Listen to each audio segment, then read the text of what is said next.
ओम शांति।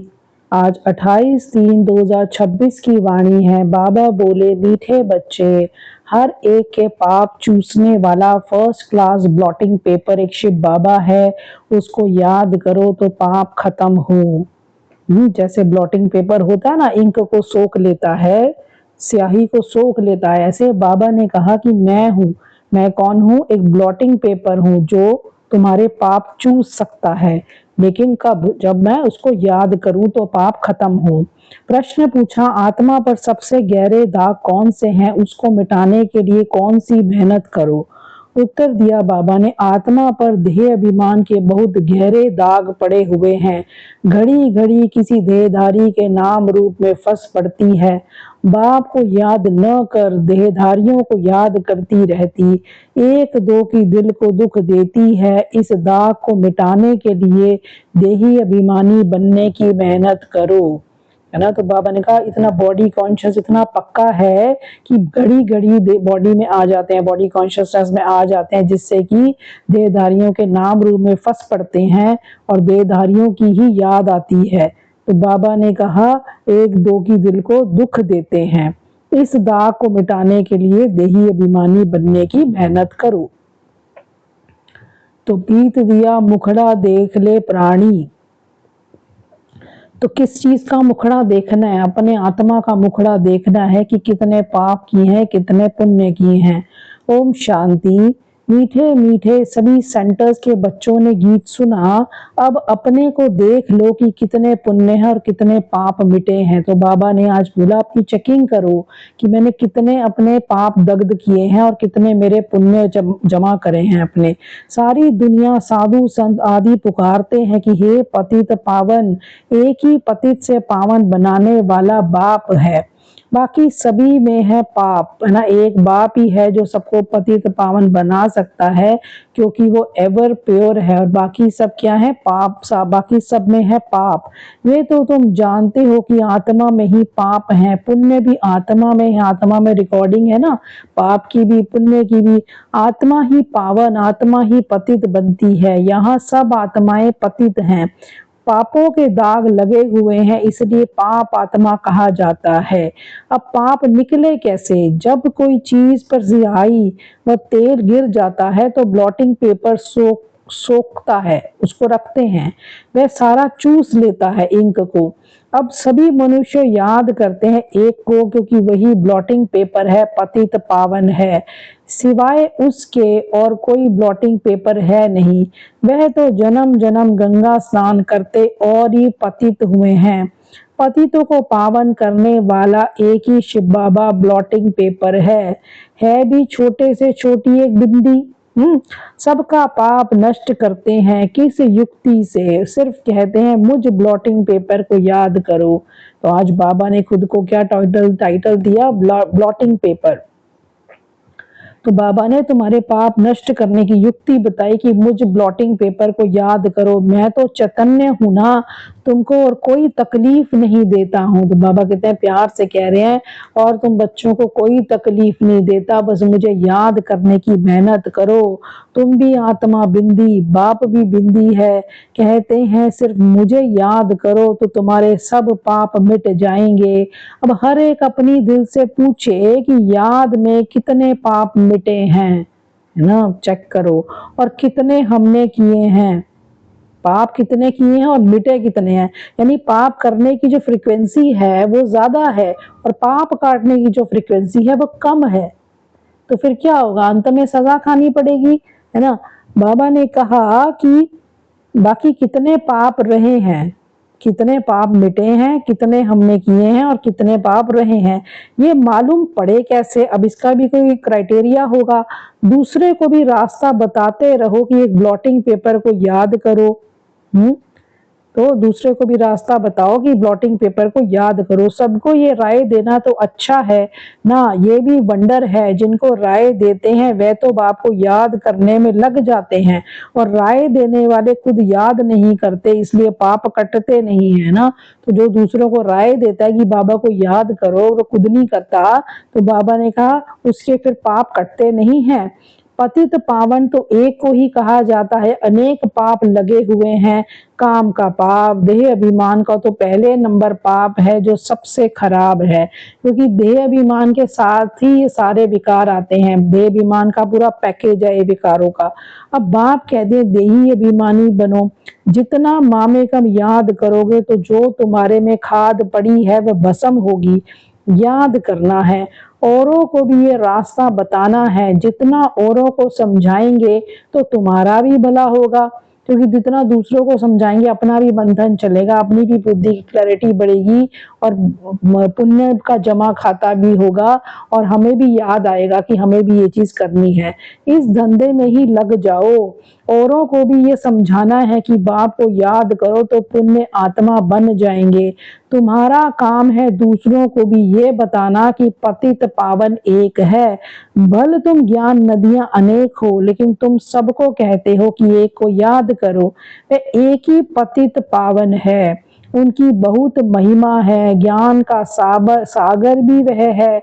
उस एक बाप को याद करना, देही अभिमानी हो रहना, ये एक ही बात डिफिकल्ट है।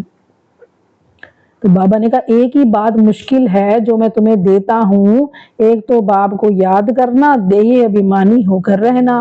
बाप सिर्फ तुम्हारे लिए नहीं कहते, बल्कि बाबा के ध्यान में तो सभी सेंटर्स के बच्चे हैं।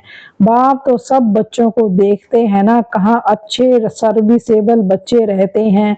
शिव बाबा की फुलवाड़ी है ना, जो अच्छी फुलवाड़ी होगी उनको ही बाबा याद करेंगे। साहूकार आदमी को 4-5 बच्चे होंगे तो जो बड़ा बच्चा होगा उनको याद करेंगे, है ना। तो हम भी बाबा के बड़े बच्चे हैं। फूलों की वैरायटी होती है ना, तो बाबा भी अपने बड़े बगीचे को याद करते हैं। कोई को भी ये रास्ता बताना सहज है। शिव बाबा को याद करो, वही पतित पावन है। खुद कहते हैं मुझे याद करने से तुम्हारे पाप भस्म होंगे। कितना फर्स्ट क्लास ब्लॉटिंग पेपर है सारी दुनिया के लिए। सभी उनको याद करते हैं, कोई को भी ये रास्ता बताना सहज है। शिव बाबा को याद करो।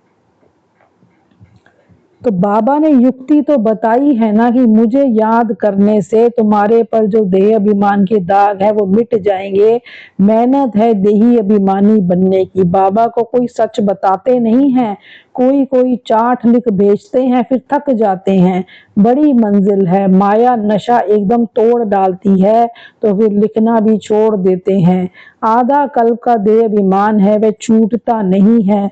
बाप कहते हैं सिर्फ यही धंधा करते रहो, बाप को याद करो और दूसरों को कराओ। बस सबसे ऊंच धंधा है ये। जो खुद याद नहीं करते वे धंधा करेंगे ही नहीं। जिनको खुद ही बाबा याद नहीं, बाबा की श्रीमत याद नहीं, बाबा का ज्ञान याद नहीं, वो दूसरों को ये नहीं दे पाएंगे। बाप की याद ये है योग अग्नि, जिससे पाप भस्म होंगे।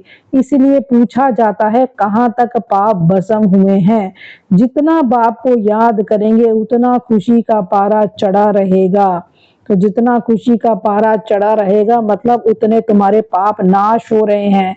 हर एक की दिल को जान सकते हैं, दूसरे को भी उनकी सर्विस से जान सकते हैं, दूसरों को रास्ता बताते हैं। बाबा को याद करो, वह पतित पावन है। यहाँ ये तो है पति तमो प्रधान दुनिया।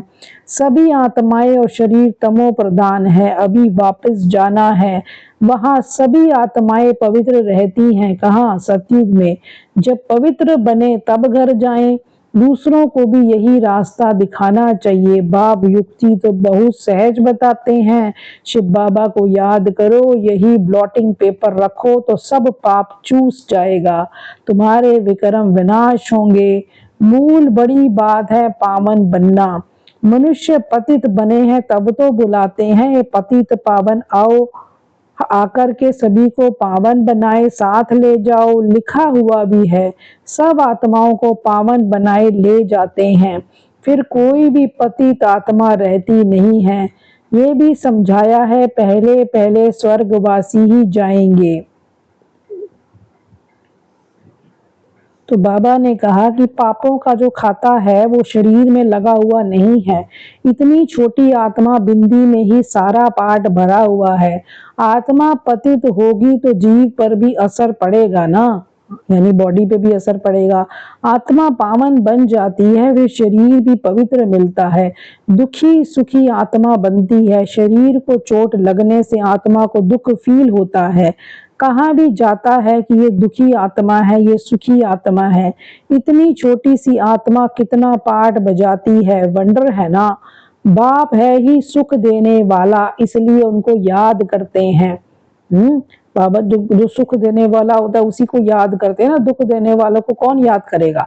तो दुख देने वाला रावण है। सबसे पहले आता है देह अभिमान। अभी बाप समझाते हैं तुमको आत्म अभिमानी बनना है, इसमें बड़ी मेहनत है। बाबा जानते हैं सच्ची दिल से जिस युक्ति से याद करना चाहिए, कोई मुश्किल याद करते हैं ना, युक्ति से याद करना है बाबा कह रहे हैं, और सच्चे दिल से, भावना भी सच्ची हो और युक्ति भी। युक्ति यानी खुद को आत्मा समझ के परमात्मा को याद करना है, तो वो बाबा का मुश्किल करते हैं। यहाँ रहते भी बहुत भूल जाते हैं। अगर देही अभिमानी होते तो कोई पाप नहीं करते, क्योंकि सारे पाप तो देह अभिमान में होते हैं। बाप का फरमान है हियर नो इविल। बंदर के लिए तो नहीं है ना, ये तो मनुष्यों के लिए है। मनुष्य बंदर मिसल है, तो बंदर का चित्र बनाया है।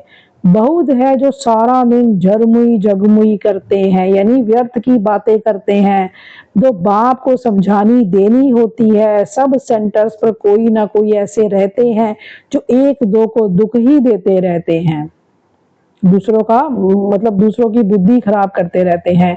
कोई अच्छे भी हैं जो बाप की याद में रहते हैं, समझते हैं मनसा वाचा कर्मणा, कोई को दुख नहीं देना है। वाचा भी कोई को दुख देंगे तो दुखी होकर मरेंगे। बाप कहते हैं तुम बच्चों को सबको सुख देना है, सबको कहना है कि देही अभिमानी बनो, बाप को याद करो। और कोई पैसे की लेन देन की बात नहीं, कोई पैसे के लेन देन की बात नहीं, सिर्फ लवली बाप को याद करो तो तुम्हारे विक्रम विनाश होंगे, तुम विश्व के मालिक बन जाएंगे। तुम बच्चों की अवस्था ऐसी मीठी हो जो कोई भी आकर देखे बोले बाबा के बच्चे तो ब्लॉटिंग पेपर्स हैं। बाबा के बच्चे भी ब्लॉटिंग पेपर्स हैं। अभी वह अवस्था नहीं है। बाबा से कोई पूछे तो ब्लॉटिंग पेपर तो क्या, अभी कागज भी नहीं है। देखो बाबा सभी सेंटर्स के बच्चों को समझाते हैं, बम्बई कलकत्ता दिल्ली सब जगह बच्चे तो हैं ना। रिपोर्ट आती है बाबा फलाने बहुत तंग करते हैं, पुण्य आत्मा बनाने बदले और ही पाप आत्मा बना देते हैं। बाबा से कोई पूछे तो झट बता देंगे, शिव बाबा तो सब कुछ जानते हैं, उनके पास सारा हिसाब किताब है। ये बाबा भी बता सकते हैं, शक्ल से ही सब मालूम पड़ जाता है। ये बाबा की याद में मस्त है, इनका चेहरा ही खुशनुमा देवताओं जैसा है। तो सबसे बड़ी पहचान कि हमारा जो चेहरा होगा वो खिला हुआ होगा। आत्मा खुश होगी तो शरीर भी खुश देखने में आएगा। शरीर को दुख होने से आत्मा को दुख फील होता है। एक बात सबको सुनाते रहो कि शिव बाबा कहते हैं मुझे याद करो तो तुम्हारे पाप विनाश होंगे। तो उन्होंने लिख दिया कि श्री कृष्ण भगवानुवाच, श्री कृष्ण को तो ढेर याद करते हैं परंतु पाप तो मिटते ही नहीं और ही पतित बन गए हैं। तो ये पता ही नहीं है कि याद किसको करना है, परमात्मा का रूप क्या है। तो बाबा ने कहा ऐसा भी होता है जो याद नहीं करते हैं, उनका क्या हाल होगा। बाप समझाते हैं बच्चों और सब बातें छोड़ दो, सिर्फ एक बात की देही अभिमानी बनो, मामेकम याद करो, बस ये दो चीजें करनी है।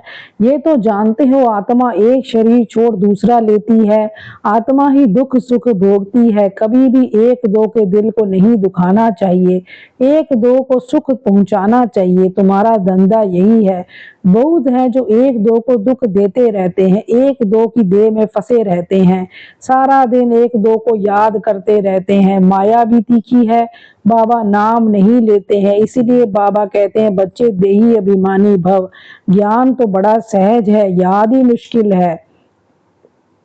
वह नॉलेज तो 15-20 वर्ष पढ़ते हैं, कितनी सब्जेक्ट्स होती हैं। ये नॉलेज तो बड़ी सहज है। ड्रामा को जानना एक कहानी है, मुरली चलाना बड़ी बात नहीं, याद की ही बहुत मुश्किलात है। देखो बाबा क्या कह रहे हैं, मुरली चलाना कोई बड़ी बात नहीं है, लेकिन याद में रहना ही मुश्किल बात है। बाबा फिर कह देते हैं ड्रामा, फिर भी पुरुषार्थ करते रहो, बाप को याद करो तो योग अग्नि से तुम्हारे पास पाप भस्म होते हैं। अच्छे अच्छे बच्चे इसमें फेल हो जाते हैं याद में। फिर बाबा ने कहा धारणा में कभी भी किसी का दिल को दुखी नहीं करना है, सबको सुख पहुंचाना है, एक बाप की याद में रहना और सबको याद दिलाना है। पापों का दाग मिटाने के लिए देही अभिमानी बन अविनाशी ब्लॉटिंग पेपर बाप को याद करना है। ऐसी मीठी अवस्था बनानी है जो सबका कल्याण होता रहे। वरदान दिया अपनी श्रेष्ठता द्वारा नवीनता का झंडा लहराने वाले शक्ति स्वरूप भव।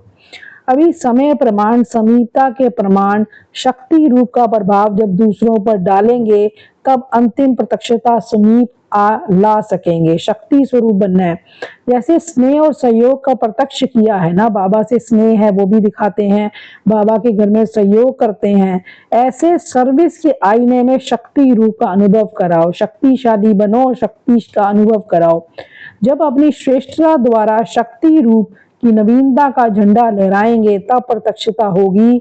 अपने शक्ति स्वरूप से सर्वशक्तिमान बाप का साक्षात्कार कराओ। स्लोगन दिया मनसा द्वारा शक्तियों का और कर्म द्वारा गुणों का दान देना ही महादान है। व्यक्त इशारा दिया बाप का बच्चों में पूरा फेथ है कि यही मेरे बच्चे विघ्न विनाशक आत्माएं हैं, पूज्य आत्माएं हैं। ये बच्चे बाप से भी आगे हैं, निमित्त बने हुए सदा बाप को भी निश्चिंत करने वाले हैं, सदा खुशखबरी सुनाने वाले हर एक विशेष हैं। स्वयं में भी ऐसा फेथ रख इसी स्मृति स्वरूप में रहो तो विजयी बन जाएंगे। तो बाबा ने कहा मुझे तो तुम पे बहुत विश्वास है, बहुत कॉन्फिडेंस है, लेकिन तुम्हें अपने पर है? तो बाबा ने कहा अपने पे भी रखो कि हम ही विघ्न विनाशक आत्माएं हैं, हम ही पूज्य आत्माएं हैं, हम ही सदा खुशखबरी सुनाने वाले हैं, विशेष आत्माएं हैं, और हम ही सदा बाप को निश्चिंत करने वाली निमित्त बनी हुई आत्माएं हैं। तो बाबा ने कहा ये स्मृति में रखेंगे तो सदा के लिए विजयी बन जाएंगे। तो ये थे कुछ महावाक्य आज की मुरली के। ओम शांति।